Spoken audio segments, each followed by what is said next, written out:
sobre o conjunto dos números racionais.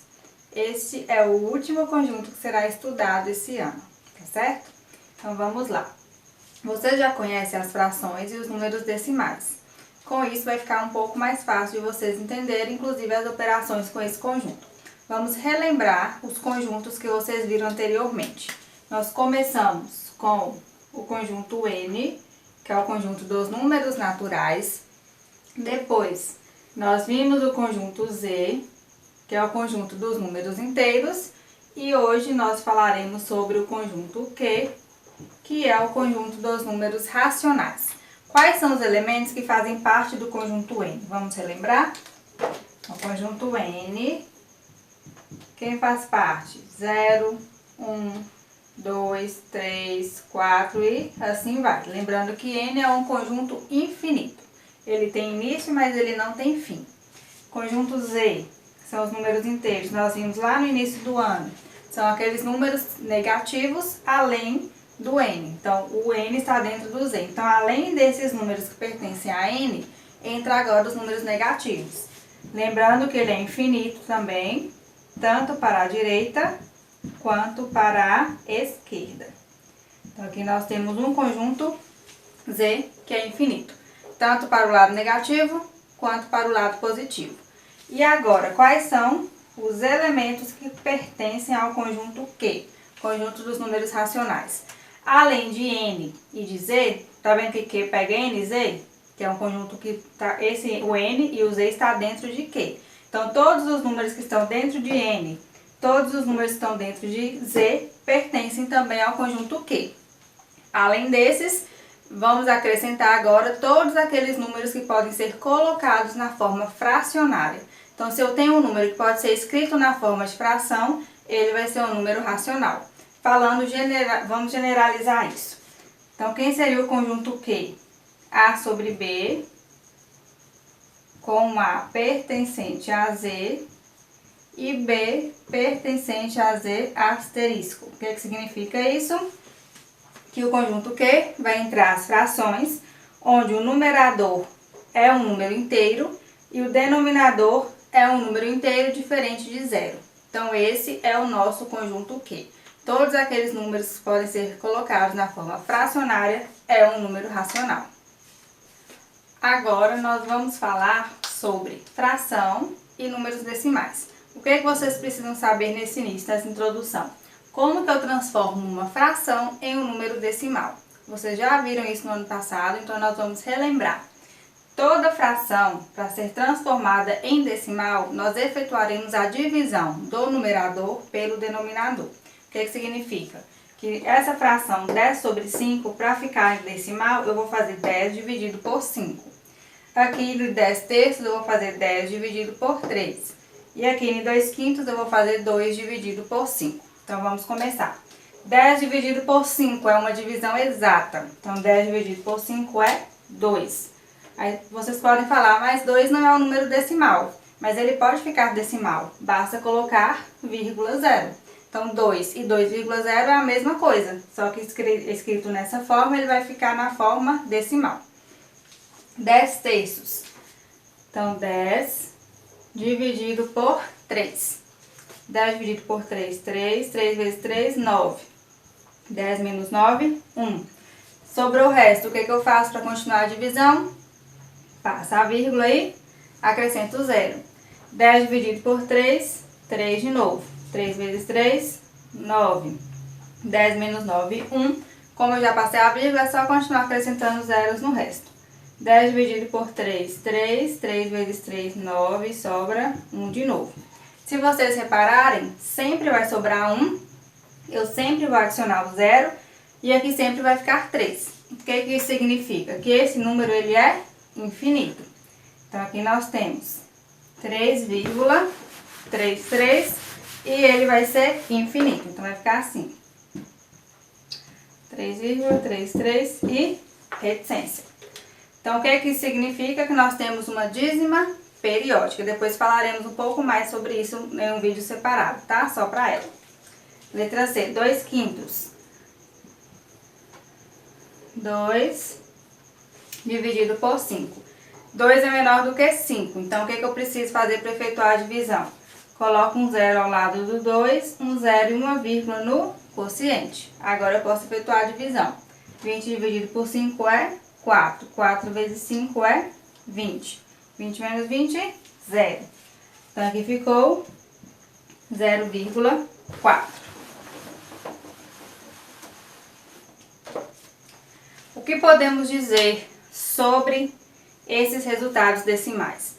Na letra A e na letra C, nós falamos que nós temos decimais exatos, porque nós efetuamos a divisão, passamos a vírgula, quando acrescentou o zero no resto, a divisão ela finalizou, tá? Então, aqui nós temos decimais exatos.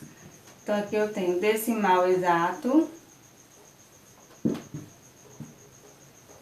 E aqui embaixo, na letra C, eu tenho também um decimal exato. Quer dizer que eu consegui finalizar a minha divisão sem sobrar resto, ou seja, sobrando o resto zero. Na letra B, isso não foi possível, porque sempre ia sobrar resto 1, eu sempre ia acrescentar o zero e sempre ia continuar dando essa sequência. Então, aqui nós falamos que nós temos um decimal não exato, que é uma dízima periódica. Por que ela recebe esse nome? Porque eu tenho um ou mais períodos que vão continuar se repetindo. Então, no caso aqui, o 3 vai repetir infinitamente. Então, aqui nós temos um decimal não exato, que também podemos chamar de dízima periódica.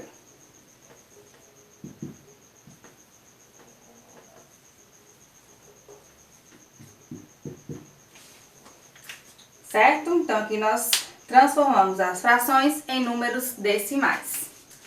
Agora, nós vamos transformar o número decimal em fração, o inverso do que nós fizemos anteriormente. Para isso, nós vamos utilizar a regrinha do zero, de utilizar o zero embaixo, que é utilizar o número 10, 100, 1000, milhão e assim vai, tá?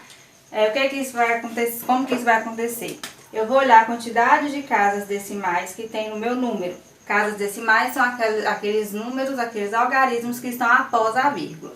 Então, aqui eu tenho uma casa, aqui eu tenho duas e aqui eu tenho 3. Essa quantidade de casas vai ser a quantidade de zeros que vai estar no meu denominador. Então, no numerador eu vou tirar a vírgula, aí lá em cima vai ficar 25. Lá embaixo, o que vai acontecer? Uma casa decimal fica sobre 10. Letra B, tiro a vírgula, coloco lá em cima, 21.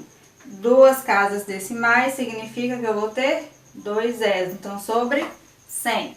3,144, tiro a vírgula, fica 3.144 no numerador. Lá embaixo, 3 casas decimais, quer dizer que eu vou colocar 3 zeros. Então, 3.144 sobre 1.000. Então, basta seguir essa regrinha. Quantidade de casas decimais é a quantidade de zeros que eu tenho no meu denominador, lembrando que sempre tem o número 1 antes deles. Vamos falar agora sobre frações equivalentes e frações irredutíveis. As frações equivalentes são aquelas frações que representam uma mesma quantidade, só que elas são escritas de maneiras diferentes. Por exemplo, temos aqui a fração meio. Como que eu faço para encontrar frações equivalentes? Ou eu multiplico o numerador e o denominador por o mesmo valor, ou eu faço a divisão. Qualquer uma das duas formas eu vou encontrar frações equivalentes. Por exemplo, eu vou multiplicar essa fração meio por 2. Então, eu multiplico por 2 lá em cima, multiplico por 2 aqui embaixo. Nós temos 1 vezes 2, 2.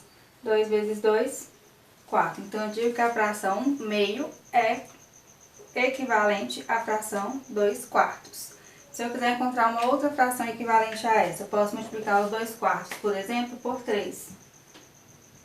Então, 3 em cima e 3 embaixo. 2 vezes 3, 6. 4 vezes 3, 12. Então, 6 dozeavos é uma fração equivalente a 2 quartos e a meio. Vou fazer uma figura para vocês entenderem melhor. Por exemplo, eu tenho aqui uma figura. E aqui eu tenho outra figura do mesmo tamanho, tá? Suponho aí que é do mesmo tamanho. A primeira figura, eu vou dividir em duas partes e vou pegar uma. Vou dividir aqui duas partes e pego uma. A segunda figura eu vou dividir em 4 partes, eu vou pegar 2. Então, eu vou dividir aqui em 4 partes e vou pegar 2 partes. Olha o que aconteceu. Se você olhar a figura, representa a mesma quantidade, só que na forma de fração eu escrevi com formas diferentes, tá? Então, isso são frações equivalentes. Agora, frações irredutíveis. Significa simplificar uma fração até onde não der mais. Então, eu vou dividir, no caso da simplificação é só divisão, tá? Não posso usar a multiplicação. Eu vou dividir o de cima e o de baixo por o mesmo valor. Sempre que der, eu vou fazer essa divisão, até chegar numa fração irredutível, que é onde não dá para reduzir mais. 5 sobre 15, por exemplo, 5 quinzeavos. Eu posso simplificar por 5. Então, eu divido por 5 em cima, no numerador, e divido por 5 embaixo, no denominador. 5 dividido por 5 é 1. 15 dividido por 5 é 3. Então, 5 sobre 15 é o mesmo que 1/3. Essa aqui é a fração irredutível. Não tem como eu reduzir mais do que isso. Letra B. 18 vinteavos. Vou simplificar aqui por 2. 18 dividido por 2 é 9. 20 dividido por 2 é 10. Aí eu vou verificar. Dá para simplificar mais uma vez? Não. Se não der, essa é a nossa fração irredutível. Vamos para um último exemplo. Terceiro e último exemplo. Temos aqui a fração 27 sobre 81. Posso simplificar por 3, porque por 2 não dá, porque eles não são números pares, tá? Então, eu vou dar sequência, agora eu vou simplificar por 3. Então, posso dividir em cima e embaixo por 3. Lembrando que na simplificação você pode utilizar qualquer número, tá? Não precisa ser número primo. Qualquer número que der para simplificar pode ser utilizado. 27 dividido por 3, 9. 81 dividido por 3, 27. Agora eu vou verificar se é possível reduzir mais uma vez. 9 e 27 tem algum divisor comum? Tem, o 3 de novo. Então, eu posso utilizar novamente o 3. Então, eu vou dividir por 3 em cima e embaixo. 9 dividido por 3, 3. 27 dividido por 3 é 9. Posso simplificar mais uma vez. Então, simplifico de novo aqui por 3. 3 dividido por 3, 1. 9 dividido por 3, 3. Então, a fração irredutível de 27 sobre 81, ou 27 81avos, é 1/3. Finalizamos por aqui a nossa primeira aula sobre o conjunto dos números racionais, é apenas a introdução. Vocês precisam entender isso muito bem e saber fazer essas transformações e encontrar essas frações para ter um melhor aprendizado nas operações, tá ok? Um beijo e até a próxima!